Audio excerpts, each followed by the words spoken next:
The base model is 60,000. Now, if you want the upgraded brakes and tires, then that's like a $3,000.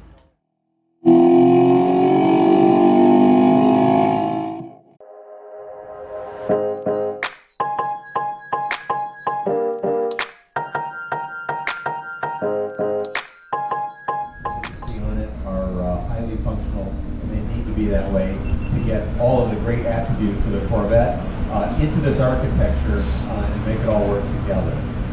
So that's just a few of the highlights. I mean, you can see some of the design features here with the functional vents that are integrated into the hatch. There's a mail slot back here. We actually cantilever the rear glass. All of that is to let, when you're in city traffic moving slowly, you don't have a bunch of ram air coming in the side. You have to have a place for that to escape. Warm air rises, and so you really want to get as much air out of here as possible so it doesn't go back and heat up the trunk. So that's why we have these very large design iterations, these very large vents in here. Another cool feature is many cars now have camera rear view mirror, and we do too. Most everybody else puts the camera on the back end of the car. We actually put ours on the roof, right up here. And so you have a high definition camera, 60 frames a second, so very fast frame rate, so moving things stay nice and smooth. And the thing that's really cool about this is it stays really clean. It might look like we just designed a little fun looking fin that leads into it. That's actually to route dirt and air and water away from the camera lens. Yesterday we drove from Michigan, went through a hell of a rainstorm. All the water went around and that vision stayed perfectly clear. So it's amazing to see that at times when your eyes actually aren't good enough to see out the back, the camera can actually see in lighting conditions and weather conditions where you wouldn't be able to see in a conventional car. This car, you can actually see it through the mirror. So lots of really fun, cool features like that. One of the most popular ones is a front lift feature. So sports cars are naturally low to the ground. Corvettes historically, because of the underbody aerodynamics, you could scrape the air dams. This car starts better, but when you get the front lift, it's really good. It's just a button that you push right on the center console. There's 3 buttons there, traction control off. Front camera, you want the front cameras, or the front lift system. You hit that button as you approach an obstacle or a ramp or something. The front lifts up almost 2 inches and goes down automatically after you get over the bump. And it reminds you, it asks you every time you hit it in a new unique location. It says, do you want to remember this? And all you have to do is a left click on the steering wheel, and it will remember that location forever. So every time you approach that obstacle, it'll go up automatically. It's smart enough that they're coming fast. It starts lifting early. So if you're coming in faster than usual, you'll see the message come on, and it'll know it needs to get that nose up before you reach that obstacle. So really cool system. You know, we are here at Carlisle because we like talking to customers. We'll get about 50,000 of them here over the weekend to talk to them about how they use their cars. That's an example of something that customers would really appreciate, and so we integrated into this car. So I could talk forever about this. I'm just sort of wandering aimlessly, but I'd be curious, since you guys have seen a lot of the reveal information, is there something else we can answer for you? So any questions? Yes?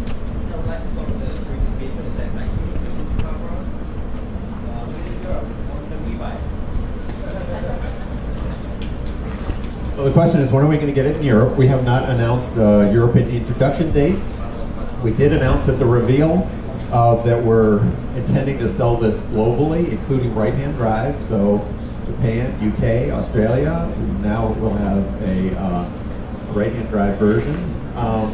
So traditionally we roll out export vehicles later, and I guess stay tuned, but it won't be too terribly long. More questions? Yes.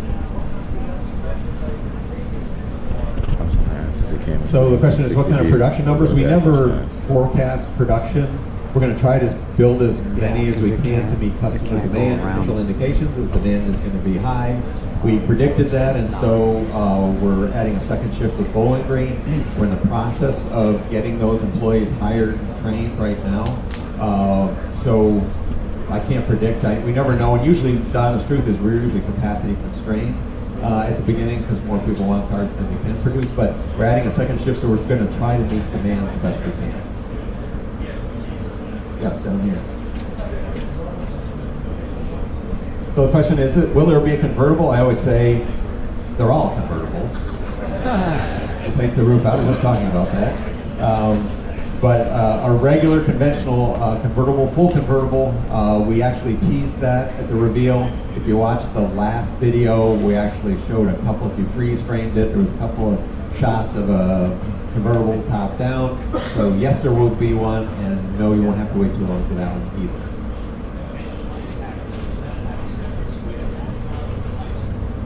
Is he allowed to ask a question? Good question though. So one of our options, one that we're really proud of, if you walk around this fairgrounds, you'll notice a lot of people like to modify their cars. One of the things they like to do is decorate the engine compartment. You'll see a lot of the cars with the hood open. They want to show off their engine. They also want to decorate it as much as possible, enhance it, the appearance as much as possible. So we thought we'd offer a factory option. So what's the cost, Harlan? $995? It's a bargain. It's too cheap. Anyway, for $1,000 you get carbon fiber surrounds. So on either side of the engine, we close out with some thin carbon fiber panels, and then we add lights to the engine compartment. So whenever you open the hatch, the light will come on. So anytime as you approach the car and you hit the button or you engage the handle and turn the lights on, you'll see that. Anytime you open the hatch, you'll see those lights on. It gives the whole engine a really nicely lit appearance.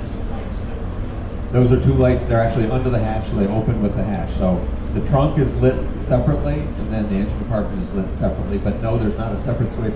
It just comes on when the other lights are. Yes, right here.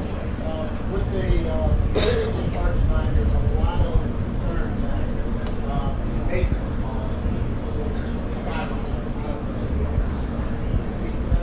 Yes, the question was, are we going to have much higher maintenance costs with this car? Because historically, if you look at people who've done mid-engine cars, the maintenance cost is higher. We were very conscious of that going through the development. Wanted to make sure that normal maintenance was done as easily on this car as our front-engine car. There's some operations that are probably a little bit more difficult, but the things that you think about, the questions I always get, how about the accessory drive valve? You can do that without dropping the engine. Changing plugs, you can do that without dropping the engine. So we spent a lot of time working with the service community to make sure those operations were as easy as possible. Wanted to minimize the number of special tools that you require. It needs to be serviced at the Chevy stores that are certified for Corvette. So we want to make sure that wasn't especially challenging. So the answer is yes. If you look at a bunch of exotics, the service costs are very high. We tried to keep it in line with other Chevy products and traditional Corvette costs. I'll go back here. When can we expect these at dealerships? When can we expect them at dealerships? So as I mentioned, we're going to keep building the current car for a couple more months. Then we have a dark period in Bowling Green. We do our last of our tool install and setup, getting ready for this. So right at the end of the year, we expect to start to make customer cars. So really, honestly, to get any volume of cars at dealerships, so anybody who's got one of the early orders, likely to be early next year. So, first order, Well, we should have cars out before the end of the first quarter. I would hope so. That's our plan anyway. Thank you. Yes, right here.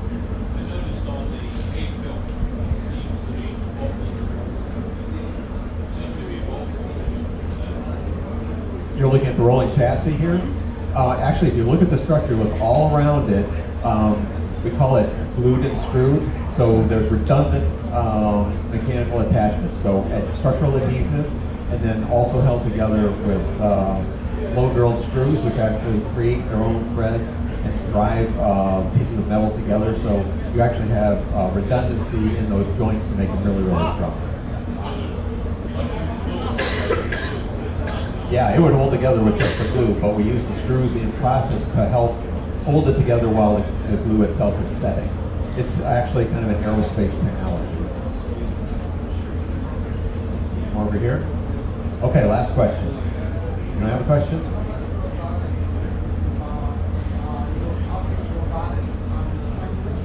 So, in terms of robotics in the assembly plant, if you look at the body shop, the structure we were just talking about, there is a lot of robotics.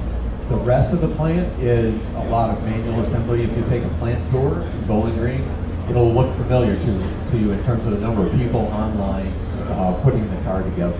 So in places where you need robotics, we use robots and automated equipment. Other places are craftsmanship in the way we put the car together. We use our workforce there in Bowling Green.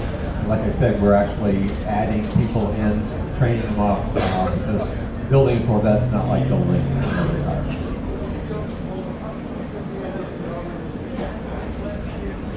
Go and assist. They'll be able to watch, not assist. Although you can build your own engine. We are planning on maintaining that to the life cycle of this. Okay, I think that was it. Are we last one? Okay. All right. Well, thank you very much. Enjoy the show. We'll be around all day today and tomorrow. Thanks, Chucker, ladies and gentlemen. Thank you for here. For our media members that are here, you're welcome now to go across the street to the box and check out the cars and the accessories that are inside. It is a working room at this point, though, which can accommodate between 15 and 20 people at a time. So you can go in, you can gauge those interactions from the enthusiasts firsthand, and we'll just merge you in with the traffic as you work your way in. So that's happening there. There will also be product walkarounds at the stage today. So if you missed something here and you want to catch up with the team at the stage later on today, you can check our event schedule, which was provided in your press kit when you checked in, or just stop by here and talk to the folks one-on-one throughout the day. They're going to be very, very busy, fielding a lot of questions. So thank you very much for coming out. Coffee and donuts for our